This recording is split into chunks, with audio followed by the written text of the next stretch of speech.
La santé encore, avec notre dossier ce soir sur une maladie qui touche entre 1 et 3 Français sur 100. C'est beaucoup et pourtant elle est totalement méconnue. Il s'agit des troubles bipolaires. Rien à voir avec la cyclothymie, c'est beaucoup plus grave. C'est une forme, mais sévère, de maniaco-dépression où l'on alterne des phases de grande euphorie et de profonde dépression. Aujourd'hui, elle est mieux connue, elle est traitée. Les entreprises, elles aussi, sont sensibilisées. Dossier signé Florence Bouquilla, Guillaume Beaufils. Sa démarche est hésitante. Cet homme, que nous appellerons Pierre, est malade et prend beaucoup de médicaments. Diplômé de Harvard, il était directeur général, responsable de 1700 employés. En 2010, son comportement change, il ne va plus travailler, sa famille s'inquiète. Je restais au lit, je faisais rien, je bougeais pas, rien ne m'intéressait. Enfin bref, tous les symptômes de la dépression en fait. Hospitalisé quelques jours seulement, Pierre semble retrouver très vite la forme, un peu trop vite. Il se conduit de façon étrange. Je me suis fait faire une 50aine de costumes, je me souviens. Une voiture de sport, une Aston Martin. Une œuvre d'art à Matisse, ça fait 300 000 € à peu près.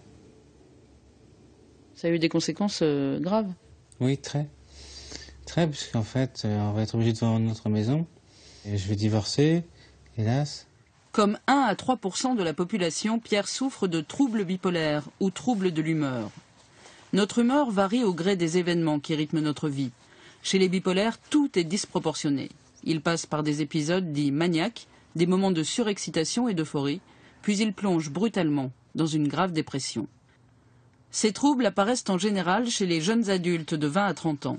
Pour les malades, il est difficile d'accepter le diagnostic de cette maladie chronique. Est-ce qu'on peut guérir de la maladie au sens de faire disparaître la maladie? Non. Maintenant, soigner la maladie et la contrôler dans des conditions optimales, oui. Il y a plus d'un tiers des patients qui vont mener une vie normale.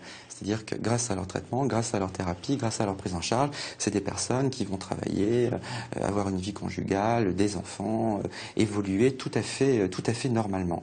L'entourage professionnel, parfois, ne se rend compte de rien, car les malades arrivent à dissimuler leurs troubles. C'est ce qui s'est passé pour Alain Flelou. Un de ses collaborateurs s'est suicidé récemment. J'ai travaillé avec lui et je veux dire, j'étais pas conscient et pas capable. Je ne savais pas ce qu'il était. C'est après que je l'ai su. Après, sa maman m'a dit, tu sais, t'es bipolaire. Et sur le moment, je n'ai pas cherché à comprendre, mais ça veut dire quoi? J'ignorais tout. Alison Simons a longtemps nié sa maladie.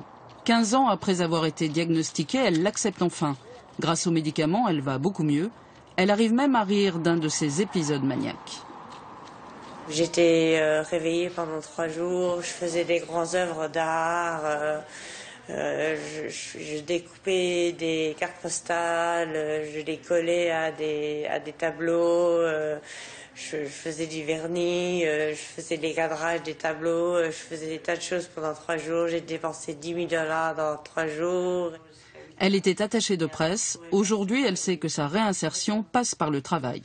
J'ai une maladie, oui, mais je me soigne, je suis stable, je prends mes médicaments régulièrement, je vois un psychiatre tous les semaines et maintenant je me sens je pense que j'ai la capacité de retourner au travail.